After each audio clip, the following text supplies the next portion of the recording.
I caught my daughter's husband naked with another woman. Then I made him lose everything. I was folding laundry when I first noticed something was wrong. It was a Tuesday, the kind of Tuesday that doesn't promise anything. Gray light through the kitchen window, the dryer humming in the mudroom, my hands moving on their own, because after 67 years, your hands know what to do without asking your brain. I was folding a blue towel, one of the good ones from Bed Bath & Beyond that my daughter Lisa bought me 3 Christmases ago. The fabric was soft, worn down from use. I remember thinking that I should buy a new towel soon. Then I thought about how I had been saying that for 5 years. The phone rang. It was my daughter-in-law, Megan. She never called before noon. She was a night person, always had been. My son Mark married her 14 years ago, and I loved her like my own blood, even when she showed up 2 hours late for Thanksgiving, even when she forgot my birthday 2 years in a row, even when she looked at me with that tight smile that said, "I am tolerating you because you have money." I saw it. I chose to look away. That is the thing about being a mother. You get very good at looking away.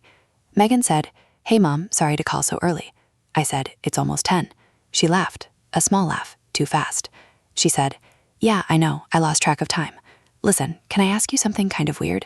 I stopped folding the towel. Something in her voice, a wire pulled tight. I said, "Of course, honey, what is it?" She said, "Has Mark mentioned anything about the life insurance policy? The one you and Dad had?" My husband Carl died 4 years ago, lung cancer. He smoked for 40 years, then quit, and then it didn't matter because the damage was already done. I watched him shrink from 200 pounds to 130. I held his hand when he took his last breath in a hospital room that smelled like hand sanitizer and regret. The life insurance policy was for $250,000. It paid off the house, left me with some savings. Nothing crazy, enough to be comfortable if I was careful. I said, "Why would Mark mention that?" Megan said, "No reason, just curious. He mentioned something about refinancing and I thought maybe you had helped him out." I said, "I haven't helped him with anything. He hasn't asked." She said, "Okay, just wondering. Love you, bye." She hung up before I could say love you too. I stood there in the kitchen with the blue towel in my hands. The dryer stopped humming. Everything went quiet. That kind of quiet that makes you hear your own heartbeat. I thought about the call for maybe 30 seconds. Then I put it away. I put it in the drawer of things I would think about later, because that is what older women do. We put things away. We smooth the surface. We keep going. But the crack was there. 3 days later, I was at my daughter Lisa's house. She was 42, a pediatrician. Married to a man named Scott who sold medical equipment and had a laugh that was too loud for small rooms. They had 2 kids, a boy named Jack who was 9 and a girl named Emma who was 7. I babysat them every Wednesday. It was my job, my joy, my reason for getting out of bed some weeks. I would drive the 20 minutes from my little ranch house to their big colonial on Maple Drive. I would bring snacks, goldfish crackers, apple slices, sometimes homemade cookies if I had the energy. I would help with homework. I would watch them run in the backyard. I would feel like I still mattered. That Wednesday was different. Scott came home early. He never came home before 6, but there he was at 3:45, walking through the garage door with his tie loosened and his phone in his hand. He looked at me. Then he looked away. That look, the one that says, "I know something you don't know, and I am not going to tell you." I said, "Hi, Scott, you're home early." He said, "Yeah, slow day." He kissed Lisa on the cheek, a dry peck, the kind of kiss you give a coworker at a holiday party. Then he went upstairs and closed the bedroom door. I heard his footsteps stop at the top of the stairs, then nothing, like he was just standing there, listening. Lisa looked at me. She had her mother's eyes, my eyes, blue with little flecks of gold. She smiled, but it didn't reach her hands, which were shaking as she poured herself a glass of wine. It was 4 o'clock. She never drank before 7. I said, "Is everything okay?" She said, "Fine, just tired." I said, "You're shaking." She looked at her hands like she had just noticed them. Then she put the wine glass down and walked to the sink and leaned over it with her back to me. Her shoulders moved up and down, breathing, just breathing. I wanted to go to her. I wanted to put my hand on her back the way I did when she was 12, and her first boyfriend broke up with her at the school dance. But something held me back. something cold. I said, "Lisa, talk to me." She turned around. Her eyes were wet, but she wasn't crying. She said, "Mom, I love you. You know that, right?" I said, "Of course I know that." She said, "No matter what happens, no matter what you hear, I love you. That doesn't change." My stomach dropped. Not like a roller coaster. Slower. Like an elevator with a cut cable. I said, "What am I going to hear?" She shook her head. "Not now. I can't do this now. The kids will be home from school any minute." And then the garage door opened and Jack came running in with a backpack half zipped and Emma right behind him with a scrape on her knee. And everything became chaos the way it always does with little kids. There were snacks to be handed out, homework to be supervised, a Band-Aid to be applied. Lisa became a machine, smiling, hugging, pouring apple juice. I watched her move through the motions, and I thought about how good she was at pretending. I thought about where she learned that. She learned it from me. I drove home that night with the radio off. The roads were empty, dark, the kind of dark that swallows headlights. I kept replaying the conversation in my head. Megan's call about the life insurance, Scott coming home early, Lisa shaking. Lisa's eyes. "I love you no matter what you hear." What was I going to hear? I got home and poured myself a glass of wine. Then I poured another. I sat at the kitchen table where Carl and I had eaten dinner for 30 years. The same table, the same chairs, the same crack in the tile by the refrigerator that he always said he would fix. I looked at the empty chair across from me, and I said out loud, "Carl, what is happening?" The house didn't answer. It never did. The next morning, I made a decision. I was going to check my bank accounts, not because I didn't trust anyone, because the phone call about the life insurance had planted a seed, and seeds grow in the dark. I logged into my credit union account on my laptop. The password was Jack's Mom 2016 because I am old and I reuse passwords, and I know that is stupid, but here we are. The account loaded. The numbers were there. Social Security deposit, a small pension from Carl's old job, a savings account with $43,000. Nothing missing, everything normal. I felt silly. I felt paranoid. I closed the laptop and made myself toast and tried to forget the whole thing. But the seed kept growing. 3 weeks later, Megan called again. This time she was crying. She said, "Mom, I don't know how to tell you this. Mark is acting strange. He's been going through your paperwork. He said something about power of attorney. He said you signed something, but you didn't. Did you, Mom? Did you sign something?" I said, "No, I never signed anything." She said, "I found documents in his office. Your name is on them. Your house, your savings account. There's a trust. Mom, there is a trust that he set up without telling you. It has your house in it." I said, "That's not possible. You can't just put someone's house in a trust without their signature." She said, "He forged your signature. I saw it. I compared it to an old birthday card you sent us. Mom, he forged your signature." The world went very quiet. I remember looking at my hand on the phone, the veins, the age spots, the wedding ring I still wore even though Carl was dead. My hand was shaking, not a lot, just enough to notice. I said, "Megan, I need you to send me pictures of those documents." She said, "I already took photos. I'm sending them now." My phone buzzed. 6 photos, legal pages with my name printed in clean black ink, and at the bottom of each page, a signature that looked like mine. Almost. The slant was off. The loop on the M was too tight. I had signed my name 10,000 times in my life. I knew the rhythm of it, the way the pen felt. This was not my signature. It was close, but it was wrong. My son had forged my name. I sat down on the floor, not because I was dramatic, because my legs stopped working. I sat on the carpet in my living room with the phone in my lap and I stared at the wall. The wall had a picture of me and Carl on our wedding day, 1979. He was 24 with a mustache and a suit that was too big. I was 22 with hair down to my waist and a smile that had never been hurt. We looked so young, so stupid, so sure that love was a shield. Love is not a shield. Love is an open window anyone can climb through. I called Mark. He didn't answer. I called again. He sent me to voicemail. I called a third time, and he picked up and said, "Mom, I'm in a meeting. Can I call you back?" I said, "No, you cannot call me back. You are going to talk to me right now." He said, "Mom, what is this about?" I said, "The trust, the documents with my forged signature, the power of attorney. Explain it to me like I am 5 years old." There was a long silence. I could hear him breathing. Then he said, "Mom, listen. I was trying to protect you. You're getting older. You don't always remember things. I thought if I set up a trust, we could manage your assets better. It was for your own good." My own good. Those 3 words. The lie that every thief tells themselves. I said, "Mark, you forged my name. You committed a crime. You did it to steal my house."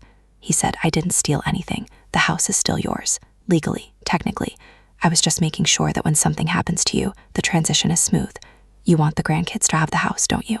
I said, "What transition? What do you mean when something happens to me?" He said, "Mom, you know what I mean.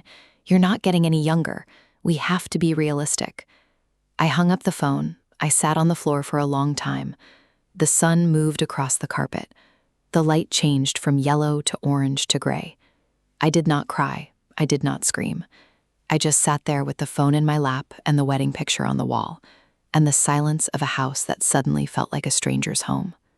My son, my firstborn, the baby I held in my arms for 17 hours of labor, the little boy who learned to ride a bike in the driveway, the teenager who cried on my shoulder when his first love broke his heart, the man who stood next to me at his father's funeral and held my hand so tight I felt my bones shift. He was trying to steal my house, not because he needed money. Mark was a project manager at a tech company. He made 6 figures. Megan worked part-time as a graphic designer. They had a nice house in the suburbs, 2 cars, a boat. They went to Costa Rica every winter. He wasn't desperate. He was greedy. There is a difference. Desperate people break your heart. Greedy people break your soul. I called a lawyer the next day. Her name was Diane. She was 62, with gray hair cut short and glasses on a chain around her neck. She looked at the documents Megan had sent. She looked at the signature. She said, "Your son is an idiot. A competent forger would have practiced more than once." I said, "Can I stop him?" She said, "Yes, but it's going to get ugly. He's going to fight you. He's going to say you have dementia. He's going to bring your mental capacity into question. He's going to make you look old and confused and vulnerable. Are you ready for that?" I said, "He already made me look like a victim. I'm ready to look like a fighter." Diane smiled. It was not a warm smile. It was the smile of a woman who had seen children eat their parents alive and enjoyed watching the children choke on the bones. She said, "Good. Let's start with a letter, a formal cease and desist. Then we go from there." I drove home from Diane's office and stopped at the grocery store because I needed milk and bread, and also because I did not want to go home to a quiet house. The grocery store was bright, fluorescent lights, bad music. A woman in a purple coat smiled at me in the dairy aisle, and I almost started crying because she looked kind. A stranger looked kind, and I almost fell apart. That is how small my world had become. That night, Lisa called.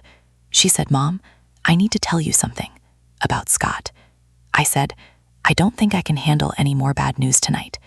She said, "You have to handle it because you're going to find out anyway, and I would rather you hear it from me." I sat down on the couch, the same couch where I had nursed both my babies, the same couch where Carl and I had watched the news every night for 30 years. I said, "Okay, tell me." She said, "Scott has been having an affair." For 2 years, with a woman from his gym. Her name is Kelsey. She's 29. She's a yoga instructor. He bought her a car, a red BMW. I found the paperwork in his glove compartment. I closed my eyes. 2 years. My son-in-law had been sleeping with a woman half his age for 2 years, while my daughter worked 60-hour weeks as a pediatrician, while she came home exhausted and made dinner for the kids, while she gained 10 pounds and lost her sparkle and blamed herself, while she cried in the bathroom thinking no one could hear her. I heard her. I always heard her. I just didn't know what I was hearing. I said, "Lisa, I am so sorry." She said, "Don't be sorry yet. There's more." My heart stopped. I didn't know a heart could stop and keep beating at the same time. I said, "More what?" She said, "The money he used to buy the car. It came from your account. From the savings account you set up for the grandkids. The one you asked me to help me manage 4 years ago when Dad was sick and you couldn't think straight. Scott had access because I was helping you. He transferred $40,000. He said it was for a home equity line of credit. I believed him because I was stupid. I said $40,000. She said $42,000 to be exact. I'm sorry, Mom. I am so sorry. I didn't know. I didn't check. I trusted him. The room was spinning. Not fast. Slow. Like a merry-go-round that had been running too long and was winding down. I thought about the money. $42,000. That was supposed to be for Jack and Emma, for college, for a car, for a wedding, for anything that would make their lives easier than mine had been. And Scott had taken it. He had taken it and wrapped it around some 29-year-old with a yoga mat and a spray tan. I said, Lisa, where is Scott now? She said he's at her apartment. He moved out last week. He said he needs space to think. Space to think. That is what men say when they want to keep fucking someone else without calling it what it is. I said, have you talked to a lawyer? She said, yes. Her name is Diane. I said, Diane? The same Diane? Gray hair, glasses on a chain? She said, yes. How did you know? I said, because I saw her this morning. About your brother forging my signature on a trust document to steal my house. There was a long silence. Then Lisa started laughing. Not a happy laugh. The kind of laugh that comes out when everything is so broken that laughing is the only thing keeping you from putting your fist through a wall. She said, Mom, our family is a dumpster fire. I know, baby. I know. We stayed on the phone for an hour. We talked about nothing and everything. We talked about the time Mark fell out of the tree in the backyard and broke his arm, and Carl drove so fast to the hospital that he got a speeding ticket. We talked about the summer Lisa learned to make chocolate chip cookies and burned 3 batches before she got it right. We talked about Dad. About how he would have handled this, about how he would have been furious and heartbroken, and also secretly not surprised, because he never trusted Scott, and he always thought Mark was too comfortable with other people's money. I said, your father had good instincts. Lisa said, he did. Too bad we didn't inherit them. I said, we inherited other things. We're still here. We're still standing. She said, barely. I said, barely counts. The next 2 months were a war. Not a loud war with bombs and shouting. A quiet war with documents and depositions and phone calls that made me want to crawl out of my own skin. Mark lawyered up. A man named Brad who wore expensive shoes and called me Mrs. Connolly in a voice that dripped with false respect. He said, my client is merely trying to ensure his mother's financial stability in her declining years. I said, I am not declining. I am standing right here. He smiled. That smile, the one that says, you are old and therefore invisible. Diane ripped him apart. She brought in a forensic document examiner who proved the signature was forged. She filed a motion to freeze the trust. She went after Mark for fraud and elder abuse. The word elder hit me like a slap. I was 67. I walked 3 miles every morning. I lifted weights with a personal trainer named Marcus, who made me do squats until my thighs burned. I was not an elder. I was a woman, but the law doesn't see it that way. The law sees gray hair and wrinkles and a heart that has been broken too many times, and it calls you vulnerable. Maybe I was vulnerable, but I was not weak. The affair with Scott went public in the worst way. Kelsey, the yoga instructor, posted a photo on Instagram. Her and Scott in Mexico, Cancun, white sand, blue water. Her in a bikini that cost more than my first car. Him in sunglasses and a linen shirt. The caption said, "Life is good with my favorite person." Someone sent it to Lisa. Lisa sent it to me. I looked at that photo and I felt something I had not felt in a long time. Rage.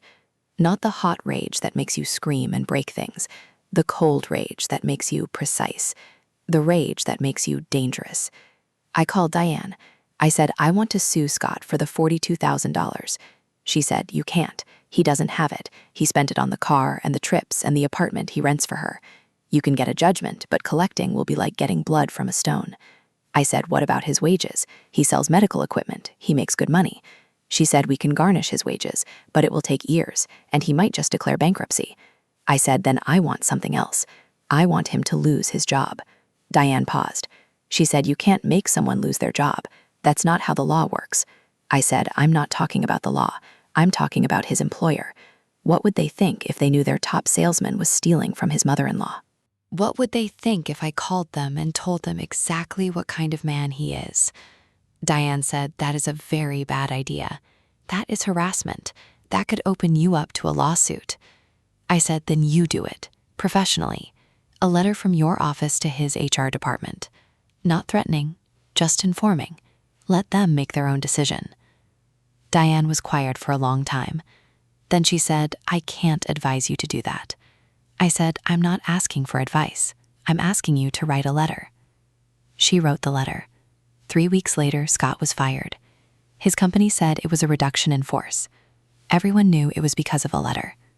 The medical sales world is small. Reputation is everything.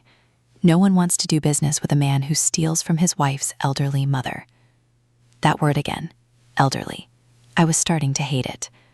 Scott called me. He was drunk. It was 10 in the morning.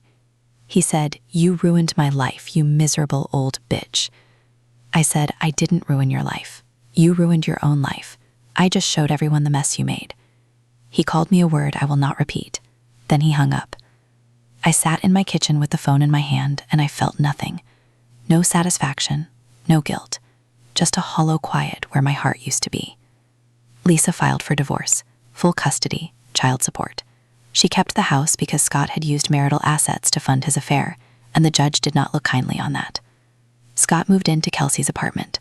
Kelsey dumped him 3 months later. He moved into a studio apartment with a Murphy bed and a view of a parking lot. He gained 20 pounds. He stopped returning calls.